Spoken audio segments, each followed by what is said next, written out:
This will be the first video in a series of videos designed to help us get ready for our final exam. Final exam begins with content from Unit 6, Simple Interest. So with no further ado, let's go ahead and share the visualizer here, and we'll look at some solutions. You'll notice that unlike the review for the midterm, I've just chosen here to show you the initial sheet that contains the problems. So we'll be subbing and swiping as we bring solutions in. So our first set of problems begins with Unit 6, Simple Interest. Let's go ahead and see some solutions. Problem number 1. All right, John Smith's going to borrow $15,000, interest rate at 6%, go buy used car. Go pay after 9 months, so your P times R times T formula will sit right there staring at you. Principal borrowed 15 grand, interest rate 6%, time was 9 months, so out of a year, that's 9 out of 12 or 9/12 of a year. Calculator time, and you're going to get $675 in interest charge. To wipe out the debt, to clear the loan, you must repay what was borrowed, in this case, the 15 grand, plus the $675. So to wipe out and square the loan, $15,675. We are off and running on section 6. All right, problem 2, we're going to have to play days. All right, on September 12th, the loan was taken out, borrowed $3,000 at 8%. We are asked to use ordinary interest, so 360 days to the year. Payment made on August 17th. So if you look at that day stack, all right, we're going to have 18 days to get us out of September. Remember, the loan was taken on the 12th. September has 30 days, so 18 more to get to the end of 30. 31 days for October, November's got 30, December's got 31. Payment was made on the 27th of January. There's the 27. Total day stack at 137. Same formula, principal times rate times time. Your interest rate was 8%. The amount borrowed was $3,000. The time is that 137 over 360, again, ordinary interest. So your interest charge on this loan would be $91.33. To square the loan, to clear the loan, you must pay back the 3 grand borrowed plus the $91.33 for interest. So to square the loan, $3,091.33. Good solution for problem 2. Problem 3 looks to be similar until you realize they're asking us to solve for P. How much money was borrowed in the solution? All right, so the loan was taken in March. All right, if you're reading problem 3, the loan appears to have been taken on March 17th. So 14 days to get to the end of March. Again, running down that day stack. March has 31 days, so 17 off of 31 is 14. 30 days for April, 31 for May, June at 30, July at 31, and the payment was made on August 17th. So 17 days for August. Looks like our total day count at about 153. Plugging in values, the interest charge we know was $191.25. P is our unknown. The rate is 0.06, and the time is that ugly looking fraction, 153 over 360. I chose to solve for P, and you're going to do that by dividing both 0.06 and the ugly fraction. Good news, the calculator actually works quite well here, and the amount that we'll find for P that he borrows is a cool $7,500. So a good looking solution at the end. I got a little scared maybe with those days, but it all turned out well. Solution for 3, done and finished. Let's go to 4. Problem 4, my man Bob, all right, wants to know how long. And so now it looks like our unknown is time.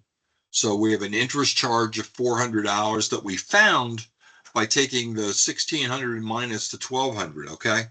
So in this case, it's not really so much a borrowing kind of thing as an investment.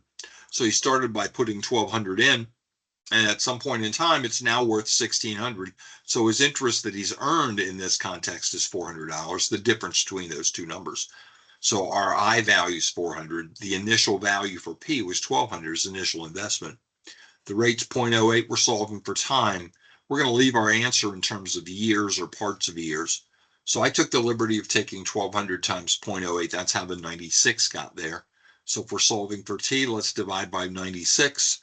We're going to get 4.16 rep of 10. I rounded to 4.2 years. Looks like a good solution for problem 4. Slide a bit for 5. 5's got a lot going on.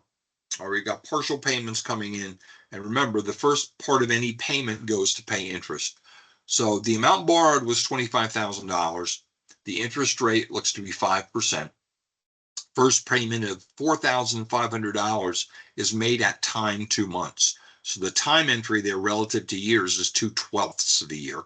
So first we'll find out how much interest we'll owe for that first 2 months.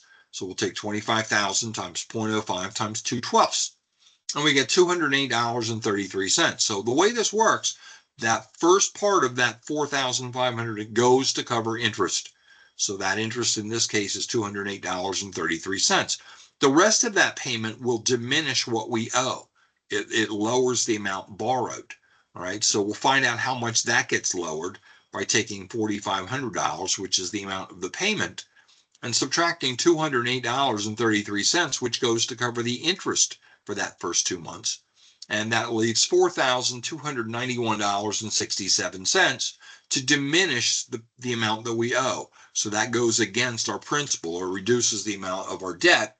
So our new principal will be the original $25,000 minus the $4291.67. So as a result of that first payment, we still owe $20,708.33. All right, another payment coming by at time 6 months, and this payment's $3,000. Note that if we're paying at time 6 months, 4 months have passed since our last payment.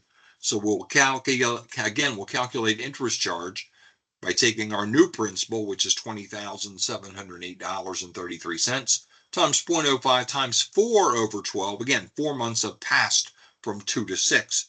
Now, again, what we find is our interest charge for that 4 months interval, and it's $340.14. As before, that takes the first chunk out of that payment of $3,000. So we'll find out how much of the $3,000 payment goes to pay back our loan by taking $3,000 and subtracting from it $345.14. $2,654.86 to diminish what we owe. So our new principal slide in on the bottom of that stack. Well, $20,708.33 minus the $2,654.86 means as a result of our second payment, we still owe $18,053.47. That looks like we're headed to page 3 to wrap our solution for this problem. We're going to pay off at 2 years. And please note that our second payment was made at time 6 months. So if we pay off at time 2 years, that's a year and a half since our last payment. So our time entry there at 1.5 for that year and a half. As a result of that second payment, we had diminished what we owe to $18,053.47. The interest rate's still 0.05, 1.5 for time. So our last interest will owe $1,354.01. So to pay off that loan at time 2 years, we pay back the amount we still owed, which is the $18,053.47, plus our final interest charge of $1,354.01, and we will square the loan with a payment of $19,407.48, a final solution for problem 5. Looks like problem 6 may be kind of similar, except it looks like we've got days to play with in terms of time. Again, you have to read critically and find out whether it's ordinary at 360, which is the case on this problem. So you're making a payment on number 6 of $2,000 on day 65. So let's calculate interest charge. We borrowed $18,000 at a rate of 10%, day 65. So 65 over 360 for ordinary interest. We're going to owe $325 of that payment to cover interest. The balance of that $2,000 payment, as before, diminishes the principal, reduces what we owe. So we'll find that by subtracting the $325 from $2,000, and we find that our principal gets reduced by $1,675. So our new principal, take the 18 that we borrowed, subtract from it $1,675. We still owe $16,325. Next payment of $4,000 occurs on day 90. It's worth noting that 25 days have passed from 65 to get to 90. And so your time element is going to involve that 25 as it relates to 360. Again, we'll calculate our interest charge. Our amount owed is now 16,325. Rate still 10%. 25 over 360. Punch all that into your calculator. You're going to find your interest charge to be $113.37. So of that $4,000 payment, the first $113.37 goes to cover interest. So the amount that reduces the amount you have debt is that 4,000 minus the 113.37. So our debt gets reduced by $3,886.63. Let's calculate our new principal, shall we? We'll take the 16,325 and subtract from it 3,886.63. So at the end of that second payment, our debt is now $12,438.37. On to page 4 for the wrap on this one. All right, finishing up problem 6, which is our last problem from unit 6. Payoff at 120 days, and that is 30 days from our last payment. That was at day 90. So from 90 to 120 is 30 days. And our amount owed as a result of our last calculation there on page 3 was $12,438.37. Still paying 10% annual. So you got a PRT set in there where your time is 30 over 360. So our last interest charge amounts to $103.65. So kind of like what we saw in problem 5, your ending balance has to pay back what you still owe, which is that $12,438.37, plus the interest that you accrue on that last 30 days from day 90 to day 120. That's the 103.65. So to square our debt, we'll pay the sum of those two, which is $12,542.02. The total interest paid, that right stack on there, is going back and grabbing all of the interest calculations that we've done previous on problem 6, namely 325, the 113.37, the one from this one at 103.65, and adding them together. So through the course of this loan, we would have paid total interest of $542.02. That wraps number 6, that wraps unit 6, and that wraps this video. I'll see you in a bit for video 2.